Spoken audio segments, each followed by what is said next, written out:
Shri Swami Samarth Priya's life या YouTube channel तुम्हा सर्वांचं मनपूर्वक स्वागत आहे।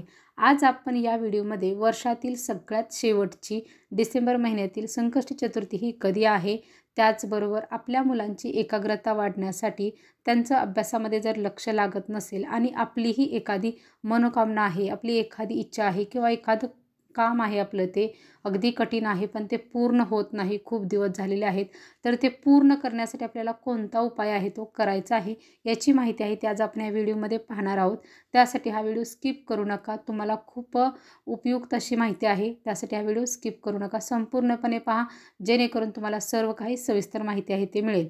तर चला आता आपण व्हिडिओला सुरुवात आहे ती करूया। गणपती बाप्पांना बुद्धीची देवता, विघ्नहर्ता अशा विविध नावांनी आहे ते ओळखलं जातं। हे सर्वांचे लाडके असतात, अगदी लहान मुलांपासून सगळे एकदम मोठ्यांपर्यंत आधी वृद्ध माणसांपर्यंत सगळ्यांपर्यंत गणपती बाप्पा हे सगळ्यांना खूप आवडणारे, खूप सगळ्यांचे आवडते देवता आहेत। सर्वजण मुलं मुली अगदी शाळेतील असू द्या कॉलेजमधले सर्वजण संकष्टी चतुर्थी आहेत तर त्याचा उपवास आहे तो करतात आणि गणपती बाप्पांची सेवा आहे ते करतात, कारण आपल्या इच्छा मनोकामना आहेत त्या पूर्ण होण्यासाठी गणपती बाप्पाची सेवा आहे ती केली जाते। ते सुख करता आहेत। प्रत्येक कार्याची सुरुवात करण्याअगोदर आपण त्यांची पूजा करतो, त्यांना आपण पहिल्यांदा वंदन करतो आणि नंतरच आपण कोणत्याही कामाला सुरुवात आहे ती करतो, जेणेकरून आपलं काम आहे ते निर्विघ्नपणे पार पाडावे यासाठी। तर आपल्या जीवनामध्ये येणाऱ्या ज्या अडचणी आहेत, जे काही प्रॉब्लेम आहेत ते सर्व काही दूर करण्यासाठी आपल्याला या दिवशी खास उपाय आहेत ते करायचं आहे।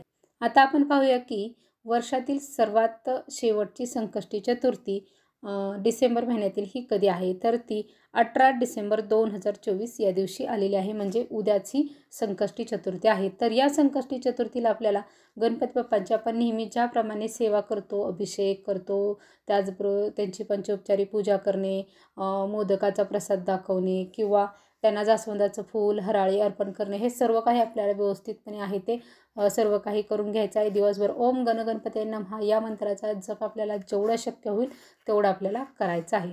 आता आपण पाहूया की आपल्याला उपाय आहेत ते काय करायचे आहेत। आता आपली मुलं आहेत त्यांचं अभ्यासात लक्ष लागत नाही किंवा त्यांना सतत अभ्यास करताना कंटाळ येत असेल, अभ्यास करत असताना झोप येत असेल, आळस येत असेल, अभ्यास करत असताना त्यांचं मन लागत नाही, असं भरपूर मुलांच्या बाबतीत आहे ते अलीकडे असं दिसून येतं। अगदी छोट्या मुलांपासून मोठ्या मुलांपर्यंत असा प्रॉब्लेम आहे तो येतो। तर हे का होतं, कारण त्यांची एकाग्रता त्यांच्यामध्ये नसते, एकाग्रता आहे ती कमी प्रमाणात असते, त्याच्यामुळे त्यांच्यामध्ये असे प्रॉब्लेम आहेत ते दिसून येतात। तर ते प्रॉब्लेम दूर करण्यासाठी आपल्याला या संकष्टी चतुर्थीपासून ह्या उपायाला आहे तो सुरुवात आहे ती करायची आहे। तर तो उपाय आपल्याला काय करायचा आहे की आपल्याला एक चांदीचं भांडं घ्यायचं आहे, म्हणजे एक छोटंसा एखादा गडू असेल किंवा ग्लास असेल किंवा वाटी असेल काहीही चालेल, एकदम छोटं आहे ते आपल्याला घ्यायचं आहे आणि त्यामध्ये आपल्याला पाणी भरायचं आहे। आपण जे पिण्याचं पाणी आहे ना ते पाणी त्यामध्ये भरायचं आहे आणि संध्याकाळी आपल्याला हा उपाय करायचा आहे। आपल्या घराचा जो ईशान्य कोपरा आहे, अगदी तुमचं हॉल असू द्या किंवा किचनमध्ये कोणत्याही एका आपल्या रूमच्या ईशान्य कोपऱ्यामध्ये आपल्याला ती जी आपला जो ग्लास आहे वाटी आहे ती ठेवायची आहे, त्याच्यावरती झाकण आहे ते आपल्याला ठेवायचं आहे आणि दुसऱ्या दिवशी सकाळी उठल्यानंतर ते पाणी आहे ते आपल्या मुलांना किंवा तुमची मुलगा मुलगी कोणी असेल त्यांना हे पिण्यासाठी द्यायचं आहे।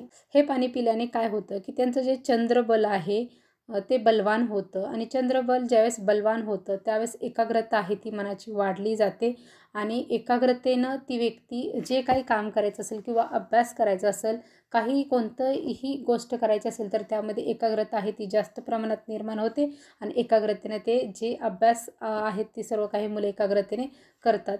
त्यासाठी आपल्याला हा उपाय आहे तो करायचा आहे। हा उपाय आपल्याला संपूर्ण 1 महिना आहे तो करून बघायचा आहे, म्हणजे ह्या संकष्टी चतुर्थीला आपण सुरुवात केली की पुढच्या संकष्टी चतुर्थीपर्यंत हा उपाय आहे तो तुम्ही करून पहा आणि पुढच्या संकष्टी चतुर्थीचा ज्यावेळेस आपला व्हिडिओ येईल त्यावेळेस तुम्ही कमेंटमध्ये नक्कीच सांगा की तुमच्या मुलांना फरक पडला की नाही।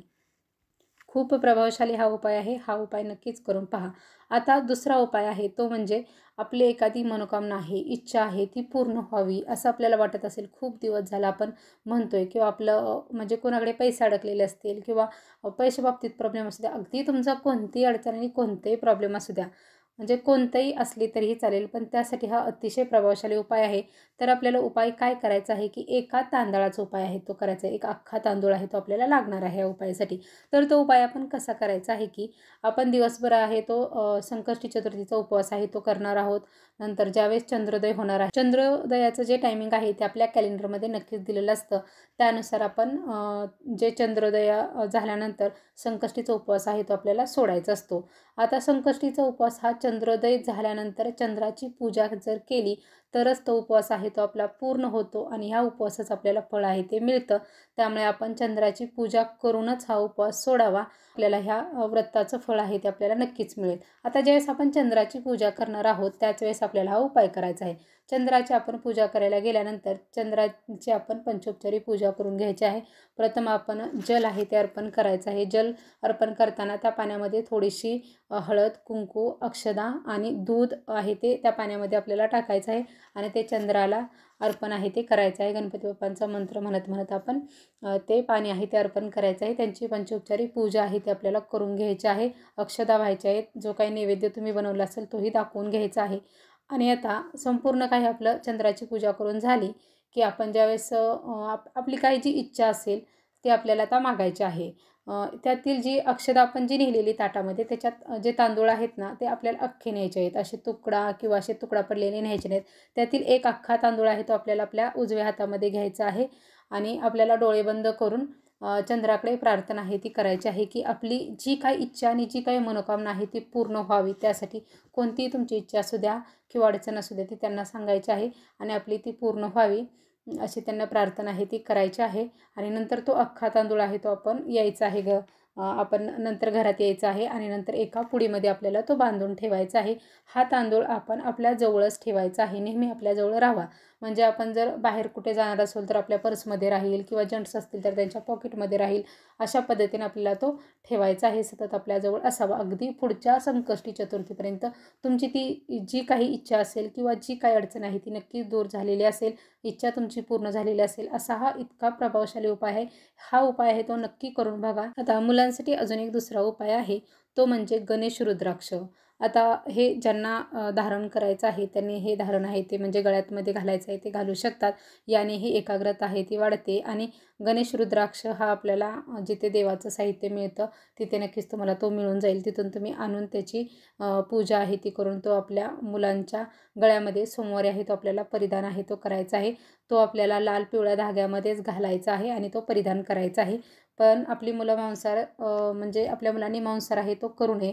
जर करणार असतील तर ज्या दिवशी मांसाहार करणार आहेत त्या दिवशी तो त्यांनी गळ्यातून आहे तो काढून ठेवायचा आहे आणि दुसऱ्या दिवशी अंघोळ केल्यानंतरच तो आपल्याला त्या मुलांच्या आपल्या गळ्यामध्ये तो परिधान आहे तो करायचा आहे. हाही खूप प्रभावशाली उपाय आहे. त्यामुळे हाही उपाय एक तुम्ही आपल्या मुलांसाठी नक्कीच करून बघू शकता. मुलांचं अभ्यासामध्ये लक्ष लागेल आणि त्यांच्या अभ्यासामध्ये खूप चांगली प्रगती आहे ते होईल. त्यासाठी हे मी जे तुम्हाला 2-3 जे उपाय सांगितलेले आहेत ते उपाय नक्कीच करून पहा. तुम्हाला खूप चांगल्या प्रकारे फरक आहे तो पडेल. सर्व माहिती तुम्हा सर्वांना कशी वाटली कमेंट करून नक्कीच सांगा. श्री स्वामी समर्थ.